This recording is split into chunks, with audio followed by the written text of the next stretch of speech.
Brian and I have come out to a field which belongs to an amateur friend of ours. You can see the fence line, that's where we are, and you can see the length of the field.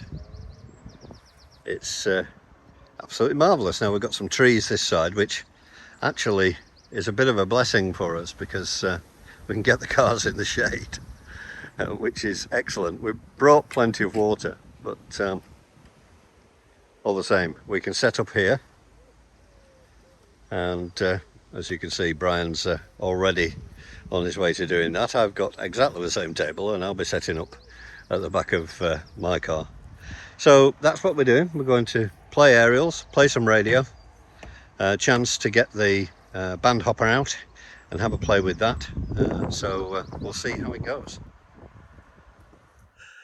So I'm going to try and put the band hopper up on my own. We shall wait and see. Not sure whether to go that way or that way. I'm going to try for that way. So I may move just a little bit further down the field just to clear the car, which is behind Brian, who's filming this. And then we'll see how we go. So first thing is to put the pole up and make sure that's good and sturdy, ready to take the aerial. Bung in pocket. Lost so many doing that.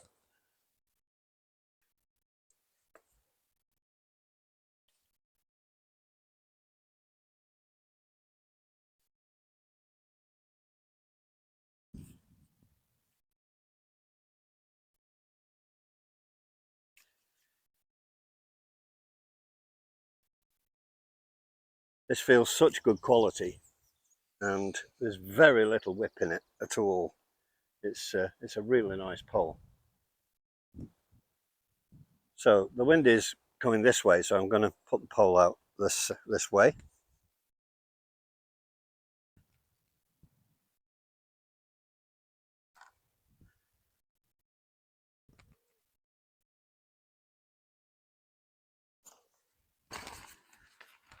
And the next step is to get the aerial out.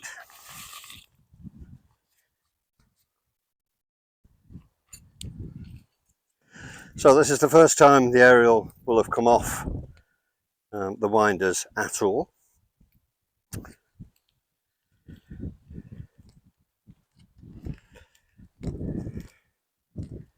So just under the feeders. Everything's in a figure of 8, so it doesn't get tied up.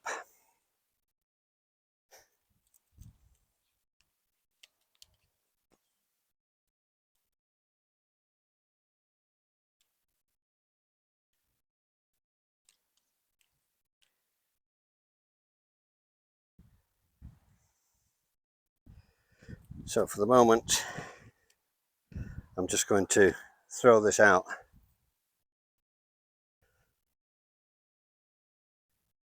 So it doesn't get tangled.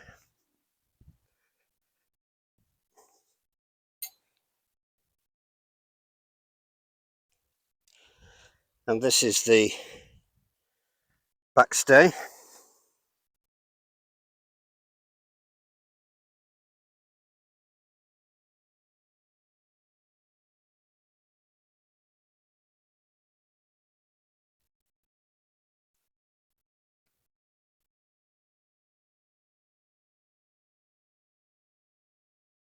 I like the fact that everything's nice and bright.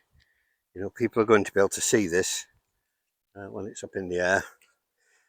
So if you are around places that people are going to frequent, then hopefully they're not going to walk into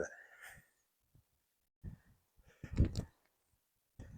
I'm going to set this up for 40 meters because we have a couple of verticals for 20, etc., which we're also going to try. So now we find out if this actually fits.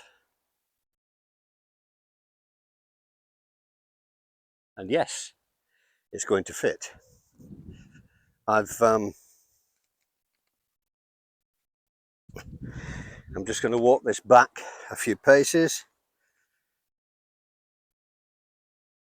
about there I think, and I'll just get a stake and pop that in.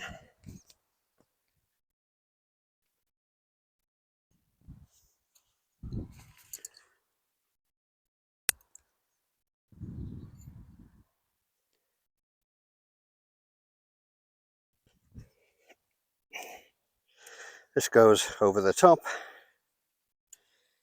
and down to the first section where it sits quite happily.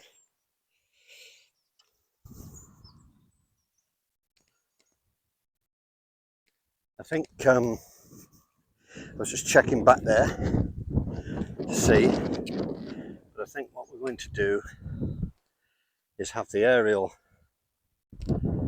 this side and the backstay that way. We'll see how that goes. So at the moment I don't know how many sections I need to, you know, how far I need to go back at each end, but we'll try here and see how it goes. So I'm just making sure that the connectors are on, and they are. Both sets. This is Bandhopper 3, so it does 20, 30 and 40 meters. As I say, I'm setting this up for 40.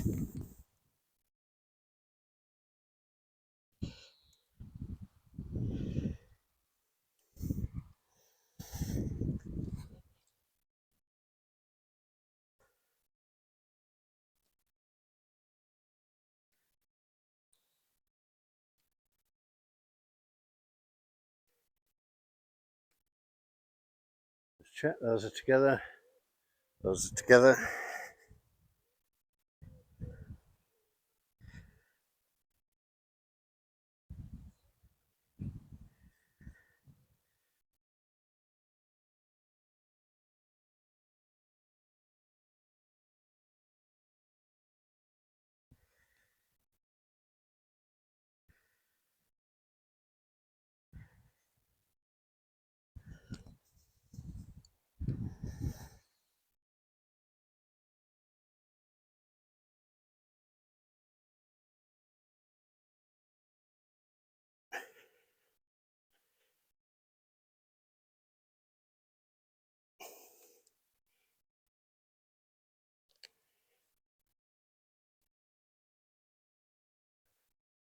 So I'm just going to move the slack towards the antenna, or towards the center of the antenna, I should say.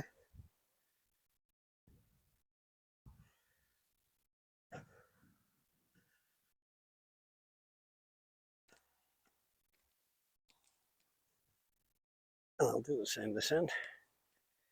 I don't know at the moment whether I've got the distances correct or not. We'll find out when I put the pole up. May have to make some adjustments yet. But once I've done it once or twice, it should be straightforward to do.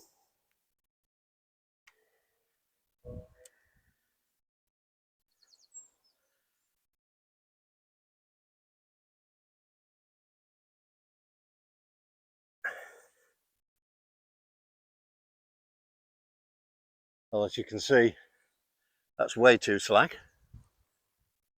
Well, I'm going to put it down this way because that's the way I've got the backstay.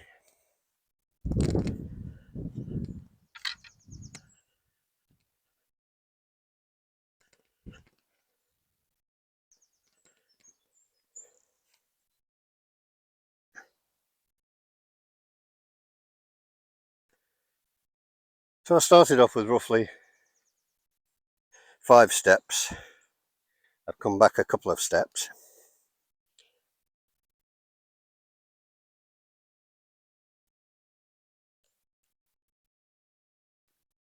And I'll do the same at the other end.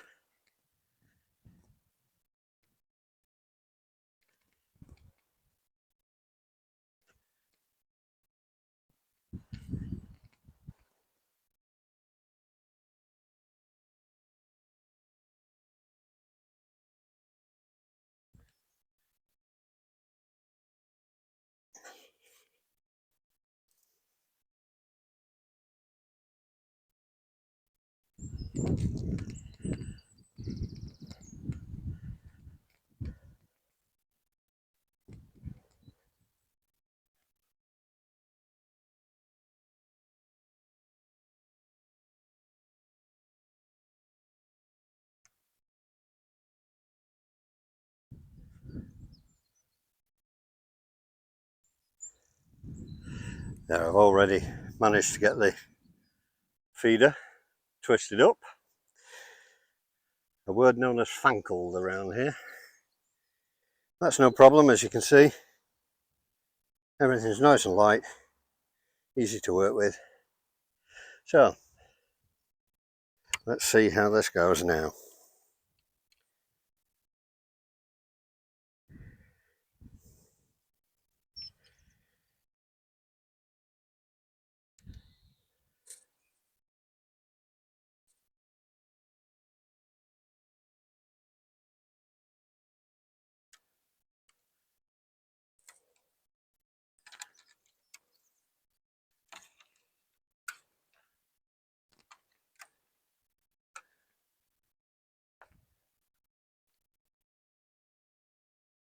The idea is that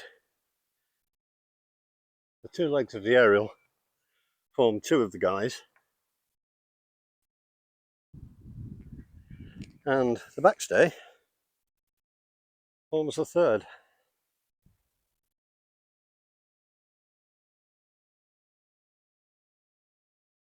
And as you can see, that works really well. So looks like for me about 3 steps is correct.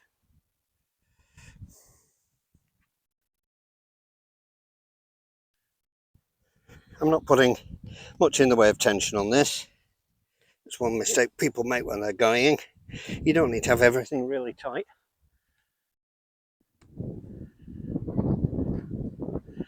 There's plenty there.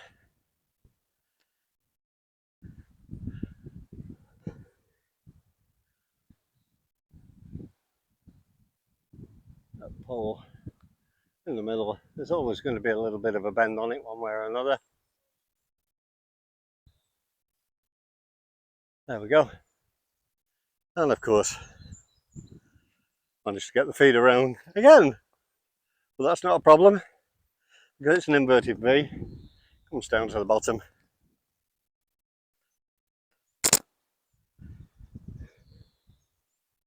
And there we are. So there we are. That's the Bandhopper 3 erected. The first time I've ever done it. And it wasn't that painful, was it? I think next time I'll know exactly what I'm doing. And I'll put this up entirely on my own in just a few minutes. So I just thought I'd check and see what we were like for the first time up. They claim the aerial is resonant on the bands, so let's have a quick look. I've got it set for 40 meters, as you're aware. I've just done a quick check, and there it is. It's resonant at 7.080, and it's less than 1 to 1.5 across the band. That's absolutely superb. Okay, so we've got the Bandhopper 3 up there. That's the JPC 12, which I've tuned to 20 meters. The Bandhopper is on 40. That's a horse in the field next door. And Brian is just working on the Slybinder. And I'm not sure what band we'll put that on yet. Brian may put it on 40. We shall see. It's all good fun. I'm running 50 watts from a rather unusual radio called the Mission, as in missionary, Mission RG01, Romeo Golf Oscar November Echo, RG01. And it's rather a nice little radio. It's 50 watt transceiver, single conversion superhet, down conversion. I do love single conversion superhets. Reminds me of my K3, but K2 rather, but a more modern version. And the mic's just an Electret mic. It's actually off an ICOM radio. But this radio does seem to work well on both SSB and CW. And conditions are amazing today. I can't believe it. After how poor the bands have been, it's absolutely terrific to be able to talk, and there doesn't appear to be much in the way of QS Baker either, so fingers crossed it's obviously working. GM4TPQ G0 VGS portable. G0 VGS portable GM4TPQ. Well, Ian, you're right enough. I've just put you in the log, and we worked on the 3rd of October last year, again on 40. So, your memory's good. I'm 73, and my memory's not that good. But delighted that conditions are good for you down there. The noise in the band here is terrible. Your signal is more than coping with it. Again, with the audio, it's lovely and clear. But I was about to pull the plug. It was that bad. On the dial, I've got a noise factor of 7. Just steady 7. But with you 5.9, in fact, your last over there, you peaked above the 9 just. So, conditions here are just about as old as me. Dynamic mic plugged into the old Fox Tango 1000 MP Mark 5. I think the box is about 26 or 27 years of age now. And 120 watts. I've just came down from 10 metres, and I would normally have reduced the power. I forgot to reduce the power, although I'm getting 200 watts out the box. We're sitting at 120. I would, like yourself, be normally about 50 watts on 40, but I forgot to reduce it. I quite like the older stuff as well. As I say, I'm a fan of down conversion superhets, and this one is a slightly unusual radio. They're very short runs that he does. Bulgaria is where they're made, same as ACOM amps of course, but this is very much a very small band of people, mainly one person. I'm not sure how many people actually involved in getting them out, but it's a terrific little radio, all band HF, CW, SSB, and it's just great. Very, very quiet receiver. My wife Linda was on just before, and she uses a JRC JST245, which she adores. But my home station is a K3S lineup. But like you, I get about S7 of noise when I'm at home. So coming out here and having a 0 noise floor is quite astonishing. Back to you, Bill, for any final. We'll see if anybody else is out there, but it's been a pleasure to meet up with you again. I think it was Turnberry, the Turnberry connection that got me, and flying on near the Isle of Arran. Of course, we did a day expedition to Arran, some years ago now, 2011, 12, something like that. Quite a bunch of us went over there and put an activation on for a week, which was great fun. We had a good time. So back to you, GM4TPQ G0 VGS portable. G0 VGS portable GM4TPQ. Well, what a great day out. Brian and I only really went out to recce the field for future use, and ended up being out about 5 hours. We never did test the verticals properly. There were a few issues with Brian's setup, which we need to sort out for next time. The link dipole, the band hopper, worked absolutely perfectly. Really, really impressed with that little aerial. When you've got room to put a dipole out, there's no doubt, certainly for inter-G work, it's absolutely phenomenal on 40 meters. The RG01 behaved flawlessly. I've been doing a little work on the narrow filters, and they worked really, really well, although they weren't really needed. It's a great receiver, really, really good. The field is fabulous. It's going to be a really good place to play radio from, and we have access to it in the evenings and at weekend. It was the first time that we flexed the GX5BAY call sign. GX5BAY is the club call of Bay Amateur Radio Group. And there's no doubt about it, people react better to a GX or a special event call or an activation call than they do for just somebody calling CQ. Everybody was giving me good reports, and I worked so many portable and QRP stations, and they were all strong. It helps having a zero noise floor. But yeah, it was an absolutely fabulous day out. We will be repeating it. I didn't get enough footage of the actual activation, but I will do more of that. I moved to CW later, but there appeared to be some kind of contest coming in on 40 meters, and it started to get a bit chaotic. So I just worked one station, an Oscar Mike station, and then after that we packed up. But definitely plan to get out, be a bit more organized next time, and decide what we're going to do. So for a first time out, everything worked flawlessly, really. Anyway, I hope you enjoyed the video, and until next time, cheerio.